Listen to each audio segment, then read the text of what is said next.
আসসালামু আলাইকুম। সবাই কেমন আছেন? আশা করি ভালো আছেন।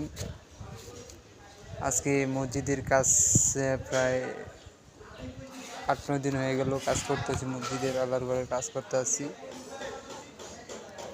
সবাই দোয়া করেন। আর মসজিদের প্রধানত কাজের জন্য আইছিলাম আপনার গম্বুজ, তারপর মিনার, বিভিন্ন এটা মডেল মসজিদ হবে, কাজগুলো করার জন্যই আসছিলাম।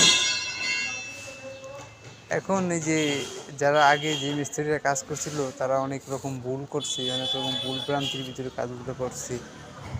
সেই কাজগুলো আবার রিপিট করে রিফারিং করতে আসি। আসলে এটা মসজিদের অনেক টাকাই এভাবে খরচ হয়ে গেছে।